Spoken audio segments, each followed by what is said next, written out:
오늘 우리에게 주신 하나님의 말씀은 마태복음 10장 34절에서 42절의 말씀입니다. 우리 정체성을 두 번 선포하겠습니다. 나는 선택받은 족속입니다. 하나님의 소유가 된 백성으로서 그분의 덕을 선포합니다. 나는 선택받은 족속입니다. 하나님의 소유가 된 백성으로서 그분의 덕을 선포합니다. 아멘. 마태복음에는 예수님의 그 가르침이 이제 5개의 묶음이 있는데, 우리가 지금 읽은 말씀 마태복음 10장은 두 번째 묶음이라고 할 수 있습니다. 일명 제자 파송 설교인데, 제자들에게 하신 그 가르침이 담겨 있습니다. 우리도 세상에 보냄을 받은 자들입니다. 김영교회가 이곳에 있는 것은 김영교회를 위해서 김영교회가 있는 것이 아니라 김영 땅과 또 제주 땅을 위해서 김영교회가 있는 것이죠. 우리가 이곳에 있는 것도 우리만을 위한 것이 아니라 바로 김영 땅을 위해서, 제주 땅을 위해서 주님께서 우리를 그렇게 불러주신 줄 믿습니다. 세상에 하나님의 나라를 전파하고, 또 예수님처럼 세상에 하나님의 나라를 전파하고 하나님 나라의 가치를 가르치고, 또 하나님 나라의 그런 놀라운 회복을 부어주도록 그렇게 우리를 이 땅에 보내신 줄 믿습니다. 이렇게 세상에 파송된 주님의 제자로 우리가 살아가야 갈 때에 우리가 기억할 것을 10장에서 이렇게 모아놓은 거죠. 주님의 제자라면 어떻게 세상에서 살아가야 되는지를 그렇게 우리에게 알려주고 있는 것입니다. 오늘 말씀을 통하여서 세상에서 제자로 살아가는 우리가 방법을 알고, 그렇게 세상에서 제자의 모습으로 살아가는 우리가 될 수 있기를 바랍니다. 첫 번째는 예수님의 제자로 살아갈 때 화평을 이룰 수가 있다는 것입니다. 34절에서 36절 말씀입니다. 함께 읽겠습니다. 내가 세상에 화평을 주러 온 줄로 생각하지 말라. 화평이 아니요 검을 주러 왔노라. 내가 온 것은 사람이 그 아버지와 딸이 어머니와 며느리가 시어머니와 불화하게 하려 함이니 사람의 원수가 자기 집안 식구리라. 아멘. 예수님은 세상에 화평을 주러 온 줄로 생각하지 말라고 그렇게 말씀하십니다. 예수님이 오신 것은 화평이 아니라 검을 주러 왔다고 그렇게 말씀하고 있습니다. 예수님은 정말 그렇습니까? 이 땅에 화평을 주러 오신 분이 아니십니까? 이 화평이란 말이 헬라어로는 에이레네인데 히브리어로 하면은 샬롬입니다. 샬롬. 예수님이 메시아시잖아요. 근데 메시아를 예언하는 대표적인 곳이 이사야 9장 6절인데, 거기서 이렇게 말씀합니다. 이는 한 아기가 우리에게 낳고 한 아들을 우리에게 주신 바 되었는데 그의 이름은 기묘자라, 모사라, 전능하신 하나님이라, 영존하신 아버지라, 평강의 왕이라 할 것임이라. 평강의 왕이라고 하신다는 거예요. 이 평강이 샬롬이죠. 샬롬. 그러니까 예수님이 평강을 가져다 주시는 왕이라고 말씀하고 있는 것입니다. 예수님은 이 땅에 평강을 가져다 주신 분, 샬롬을 가져다 주는 분이 맞죠. 근데 왜 화평을 주러 온 것이 아니라고 그렇게 말씀하고 있습니까? 그것은 예수님을 따르는 길을 갈 때에 때로 불화하게 됨을 말씀해 주고 있는 것이죠. 왜 불화가 생깁니까? 주님을 따르는 길을 가고자 하는데 그 길이 아니라 다른 길을 가라고 하는 이가 있다면 불화하게 되기 때문이에요. 사람이 아버지와 딸이 어머니와 또 며느리가 시어머니와 불화하게 하려고 오셨다고 하십니다. 사람의 원수가 자기 집안 식구라고 말씀합니다. 이 말은 가족들과 원수같이 지내라는 말이 아니죠. 주님을 따르는 제자의 길을 가고자 할 때 그것을 반대하는 가족들과 불화할 수 있음을 말씀해 주고 있는 거예요. 제자라면 주님을 따르는 길을 가는데 반대하는 이가 있을지라도 주님을 따르는 길을 계속 가야 한다는 거죠. 심지어 가족일지라도, 때로 불화가 생기더라도 주님을 따르는 길을 가야 하는 것입니다. 그것이 제자의 길이라는 거죠. 그렇습니다. 주님의 제자로 이 땅을 살아갈 때 모든 것이 평안하게만 하면 좋겠지만 그렇지 않을 수 있다는 거죠. 주님을 따르는 제자의 길을 갈 때 사람들과 불화할 수 있다는 거예요. 로마서 12장 18절에 할 수 있거든 너희로서는 모든 사람과 더불어 화목하라. 우리는 되도록 모든 사람과 화목하고 화평해야 합니다. 하지만 할 수 있거든이란 말은 무엇이냐면 최선을 다하지만 그렇지 못할 수도 있다는 거예요. 주님을 따른 길을 가고자 할 때 그것을 싫어하고 방해하는 이들이 있다면 우리가 화평하지 못할 수도 있다는 겁니다. 그러니 주님의 제자는 어떤 사람이냐면 그 불화를 각오하면서까지도 제자의 길을 가는 사람이 주님의 제자라는 거죠. 때로 그 불화하는 대상이 가족일지라도 주님을 따르는 길을 가는 사람이 제자이고 그래야 제자가 될 수 있다고 말씀해주고 있습니다. 혹시 주님을 따르는 길을 가다가 내 가운데 어려움을 주고 힘듦을 주는 이들이 있습니까? 나를 어렵게 하는 이들이 있습니까? 때로 불화하더라도 주님을 따르는 길을 계속 가는 것이 제자의 길이라고 말씀해주고 있는 거예요. 그러니 그것이 때로 아프고 힘들더라도 주님을 따르는 길을 계속해서 나아가는 우리가 될 수 있기를 바랍니다. 두 번째로 예수님의 제자는요, 예수님을 가장 사랑하는 자라고 말씀해주고 있습니다. 주님을 따르는 길을 갈지 아니면 다른 길을 갈지 그것을 결정하는 것은 무엇이냐면 바로 사랑이라는 거죠. 사랑의 문제라는 거예요. 무엇을 사랑하느냐 그것의 문제라는 거죠. 37절 말씀 같이 읽겠습니다.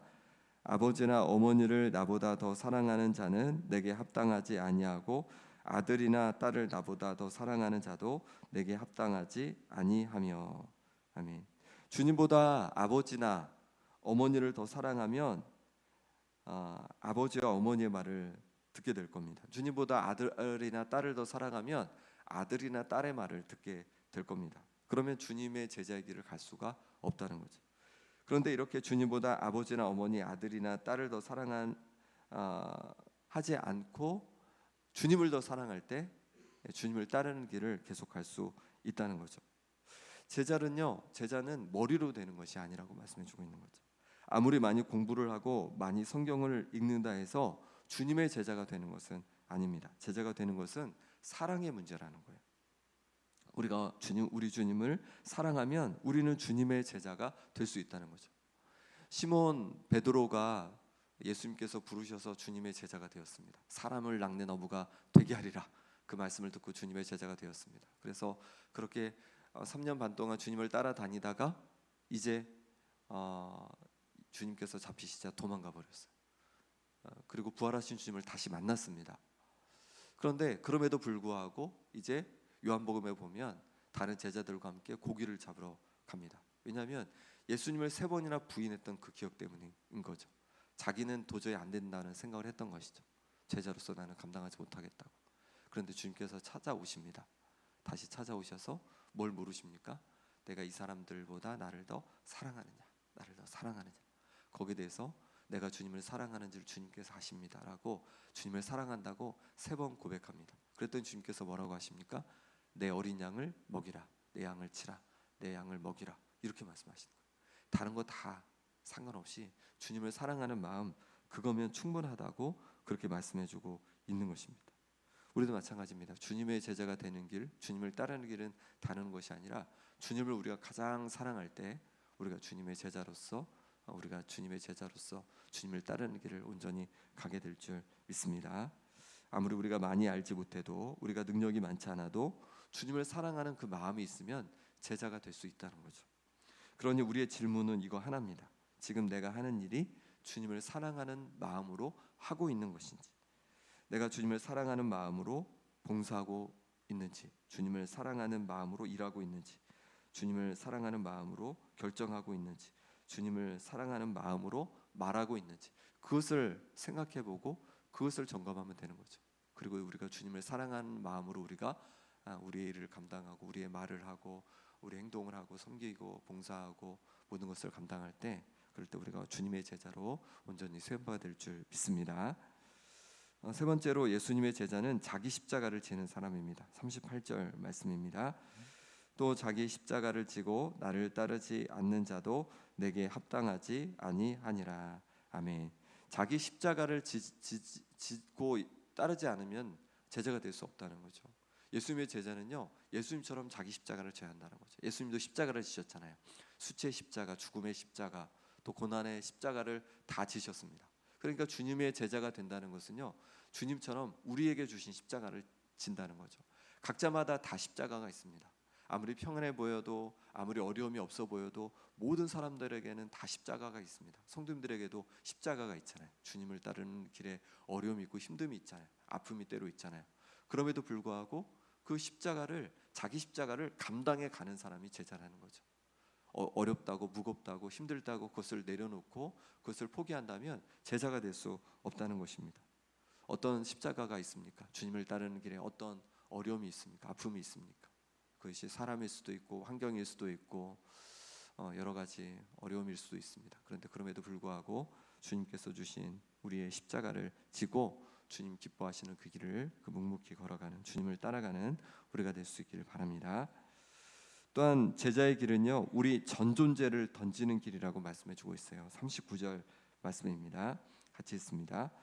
자기 목숨을 얻는 자는 잃을 것이요 나를 위하여 자기 목숨을 잃는 자는 얻으리라. 아멘. 목숨을 얻고자 하는 자는 잃을 것이고 주님을 위해 목숨을 잃는 자는 얻는다고 하셨습니다. 제자가 되는 것은 그냥 조금 발을 담그는 것이 아니라 우리 전체를 드리는 거죠. 우리 전 존재를 드리는 거죠. 그러니까 저기 바닷가에 가서 그냥 발 하나 담그는 그 정도가 아니라 그냥 바다에 첨벙 들어가는 거예요. 뭐 옷 젖는 거 그 뒤에 생각하지 않고 그냥 첨벙 들어가는 거예요. 그게 제자라는 거죠. 제자라는 건요, 뭐 이것저것 재는 것이 아니라 내 전 존재를 드리는 것이 제자의 길이라는 겁니다. 그러니 세상에서는 내가 그냥 세상의 방식대로 살아가고 또 교회 와서는 제자처럼 살아가고 이거 안 된다는 거죠. 제자는요 그냥 내 전 존재를 드리는 거죠. 세상에서건 또 교회에서건 주일이건 아니면 월요일부터 토요일까지 이건 또 가정에서건 일터에서건 내 전 존재를 드려서 주님을 따르는 자가 주님의 제자라고 그렇게 말씀해주고 있는 것입니다. 그러니 우리는 그런 각오가 필요한 거죠. 내 자신을 주님께 모두 드리겠다는 각오가 필요한 거죠. 그래야 우리는 주님을 따라갈 수 있습니다. 그래야 주님의 제자로서 세움받을 수 있다는 것이죠. 마지막으로 다섯 번째인데요. 이거는 제자를 환대하는 자는 주님을 환대하는 것이라고 그렇게 말씀해주고 있습니다. 우리 40절 말씀 같이 읽겠습니다. 너희를 영접하는 자는 나를 영접하는 것이요 나를 영접하는 자는 나를 보내신 이를 영접하는 것이니라. 아멘. 이제 주님의 제자를 영접하는 자에 대해서 말씀해주고 있는데, 주님의 제자를 영접하는 것은 주님을 영접하는 것이고 주님을 영접하는 것은 하나님 아버지를 영접하는 거다, 이렇게 말씀해주고 있습니다. 우리가 이제 환대에 대해서 이제 제가 많이 말씀을 나눴었는데, 환대라는 말이 성경에 안 나와요. 근데 환대와 좀 비슷한 말들이 있죠. 사랑, 또 은혜, 자비, 뭐 이런 것과 비슷한데 그 중에 가장 비슷한 말이 바로 여기 있는 뭐냐면 영접이란 말입니다. 영접, 웰컴, 웰컴한다는 거. 그래서 주님의 제자는요 환대하는 자라는 거죠. 주님의 제자를 환대하는 자가 주님을 환대하는 거고 또 하나님을 환대하는 거라고 그렇게 말씀해주고 있어요. 그래서 41절 42절인데 제가 읽어보겠습니다. 선지자의 이름으로 선지자를 영접하는 자는 선지자의 상을 받을 것이요 의인의 이름으로 의인을 영접하는 자는 의인의 상을 받을 것이요 또 누구든지 제자의 이름으로 이 작은 자 중 하나에게 냉수 한 그릇이라도 주는 자는 내가 진실로 너에게 이르노니 그 사람이 결단코 상을 잃지 아니하리라 하시니라. 아멘. 선지자의 이름으로 선지자를 영접한다는 게 뭐죠? 저 사람이 하나님의 선지자구나 알고 선지자시군요 하고 생각하고서 내가 환대하는 걸 말하는 거죠. 그리고 하나님 기뻐하시는 의인이구나, 의인인 걸 알고서 그렇게 이제 환대하는 걸 말하고, 그 다음에 지극히 작은 자 하나 제자의 이름으로 제자인 줄 알았어요. 주님의 제자예요. 근데 너무 작고 또 연약한 이지만 주님의 제자예요. 그러니 주님의 제자이니까 내가 냉수 한 그릇이라도 이렇게 섬겼어요. 그럼 그것을 기억하신다는 거죠. 상을 잃지 않는다고 말씀해주고 있는 거예요. 그러니까 주님의 사람들을 우리가 주님의 사람이기 때문에 섬기고 환대하는 것, 그것을 주님께서 기억하시고 그것으로 우리에게 상을 주신다고 그렇게 말씀해주고 있는 거예요.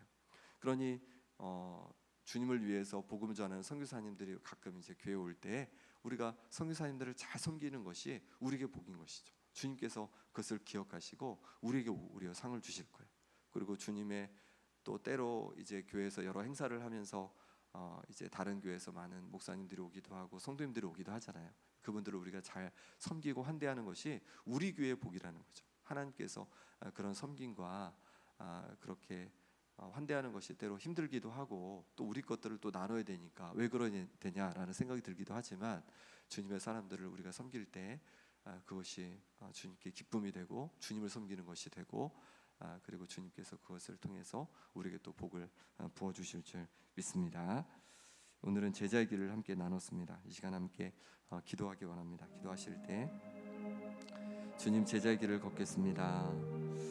때로 어려움이 있고 때로 심지어 불화하는 그런 일이 있을지라도 여전히 제자의 길을 걷겠습니다. 주님을 사랑하겠습니다. 그 무엇보다도 주님을 사랑합니다. 나의 십자가를 지고 내게 주신 그 십자가를 지고 주님을 따르겠습니다. 또 주님의 사람들을 환대하겠습니다. 결단하며 기도하기 원합니다. 또 아픈 한우들을 위해 기도할 때 김봉자 권사님, 유재선 성도님, 오기숙 권사님, 김병태 집사님, 강호윤 집사님, 김영균 집사님, 임만경 성도님, 그리고 현도와 최혜경 간사님, 윤봉자 권사님 위해서 같이 기도해 주시기 바랍니다. 그리고 오늘부터 청소년부, 청년부 연합 캠프가 있는데 오늘 내일이 있습니다. 하나님께서 우리 다음 세대들, 우리 청소년들에게, 청년들에게 하나님께서 오늘 내일 동안 은혜를 부어 주시도록 기도해 주시고 또 구역 예배를 위해서도 이 시간 우리 간절히 함께 기도하겠습니다. 아버지 하나님께서 인도하여 주셔서 시험에 나오게 하시니 감사. 때로 주님의 그 아버지의 제자길을 아버지 하나님 걸어가기를 원합니다. 때로 그 길을 걸어갈 때 때로 불화하고 여러 어려움이 있을지라도 그것 때문에 낙심하지 않고 여전히 제자의 길을 굳건히 걸어갈 수 있도록 인도하여 주시옵소서. 주님을 더 사랑합니다. 주님을 더 사랑하고 원합니다. 주님을 더 사랑합니다. 주님을 사랑하는 마음으로 아버지 온전히께서 맡겨주시게 하소서. 네, 가겠습니다. 주님 도와주옵소서. 주님께서 십자가를 지신 것처럼 주님 제게 주신 십자가를 아버지는 지고 주님을 따르기 원합니다. 때로 그 십자가가 무겁고 때로 힘들지만 아버지는 멸망하지 않고 주님 가신 길을 나아가겠습니다. 주님의 사람들을 환대하라고 말씀해 주신 것처럼 환대하는 하루가 되어지길 원합니다. 주님의 사람들을 환대하며 살아가겠습니다. 하나님께서 은혜 부어 주시옵소서. 우리 김영교가 환대하는 교회가 되게 하여 주옵소서. 아버지 많은 사람들을 환대하는 교회가 되게 하여 주옵소서. 그런 걸 말미암아서 주님께 돌릴 수 있도록 인도하여 주시옵소서. 주님 붙잡아 주시기를 원합니다. 심장을 강건케 하여 주시옵소서. 주님께서 역사하여 주시옵소서. 주님 도와주셔서 주님 부어주시는 그 은혜로 말미암아서 아버지 하나님 정말로 모든 염증이 떠나가게 도와주시고 아버지 모든 암에서 노인받는 역사 일어나게 하여 주옵소서. 기관지 회복되게 도와주시옵소서. 폐가 회복되게 도와주시옵소서. 아버지 하나님께서 은혜 부어주셔서 아버지 하나님 모든 과정 속에서 하나님 역사하시고 도와주셔서 평안한 역사가 일어날 수 있도록 주여 도와주시옵소서. 하나님 아버지 도와주시기를 원합니다. 아버지 하나님 은혜 부어주시기를 원합니다. 주여 도와주옵소서. 함께하여 주시옵소서. 아버지 하나님 붙잡아 주시기를 원합니다. 주님께서 역사하여 주셔서 아버지 하나님께서 강건케 도와주시옵소서. 회복하여 주옵소서. 신장을 회복하여 주시옵소서. 배를 회복하여 도와주옵소서. 염증 암자를 도와주옵소서. 아버지 하나님 쓰러운 가운데 하나님 은혜 부어주시기를 원합니다. 아버지 우리 귀한 영혼들이 주님을 만나는 역사가 있게 도와주시고 심령이 새로워지는 역사가 일어나게 하여 주옵소서. 주님을 온전히 만나게 도와주옵소서. 변화되게 하여 주옵소서. 주님을 붙들게 하여 주옵소서. 아버지의 주님을 의지하며 나아가게 하여 주시옵소서. 주님 도와주시길 원합니다. 주님 함께하여 주시옵소서. 주님 역사하여 주시옵소서. 주의 도우심을 구합니다. 주님 함께하여 주옵소서. 주 아버지는 주의 도우심으로 말미암아 생명있게 도와주시고 아버지의 구역마다 주님의 임재와 주님의 능력과 주님의 역사가 나타나는 아버지의 역사가 일어나게 하여 주시옵소서. 주님 함께해 주시기를 원합니다. 아버지 하나님 주님 기름 부어 주시옵소서. 성령으로 기름 부어 주시옵소서. 주님 함께하여 주옵소서. 주님 붙잡아 주옵소서. 주님 붙잡아 주옵소서. 주님 붙잡아 주옵소서. 주님 붙잡아 주옵소서. 주님 우리를 제자의 길로 불러주시니 감사합니다. 때로 제자의 길을 걸어갈 때 때로 우리 속에 여러 어려움이 있고 또 사람들과 불화하게 되는 그런 상황이 오더라도 아버지 하나님 낙심하지 않고 주님을 따르는 그 길을 계속 걸어가게 하여 주옵소서. 이 세상 그 무엇보다도 그 누구보다도 주님을 더 사랑합니다. 주님을 더 사랑하고 주님을 붙들고 주님을 따라가겠습니다. 주님께서 주신 그 십자가 주님 우리에게 주신 그 십자가를 주님 힘들고 어렵더라도 끝까지 지고 가겠습니다. 주님께서 그 십자가를 지고 가신 것처럼 우리에게 주신 십자가가 때로 무겁고 때로 힘들지라도 주님께서 주신 그 우리의 십자가를 끝까지 지고 따라가겠습니다. 주님의 사람들을 환대하겠습니다. 주님 아픈 성도들 기억해 주셔서 그 아픔에서 주님 하루속히 누임받게 도와주시고 또 주님 역사해 주셔서 경제적인 문제와 여러 어려움 속에 있는 성도들 기억해 주셔서 그 어려움에서 누임받게 하여 주시옵소서. 또한 우리 청소년부, 청년부 수련회 가운데, 캠프 가운데 은혜 부어 주셔서 캠프를 통해서 하나님을 만나게 도와주시고, 또 섬기는 우리 목사님과 모든 선생님들 가운데 성령으로 충만케 하여 주시옵소서. 구역예배 가운데 은혜 주시기를 원합니다. 주님의 임재를 경험하고 주님의 능력을 경험하고 또 주님의 목적을 위해서 함께 합력하는 귀한 구역예배가 될 수 있도록, 구역이 될 수 있도록 하나님 역사하여 주시옵소서. 하나님 아버지, 이 시간 하나님 앞에 감사함으로 예물을 올려드립니다. 날마다 채워주신 은혜에 감사함으로 올려드리오니 예물을 기뻐 받아주시고, 하나님 아버지, 날마다 감사가 넘치고 날마다 기쁨이 넘치고 날마다 주님 주시는 그 평안이 넘쳐서 주님 부어주시는 그 풍성함으로 주님 앞에 날마다 살아갈 수 있도록 이 가정 가운데 붙잡아 주옵소서. 예수 그리스도 이름으로 기도합나이다. 아멘.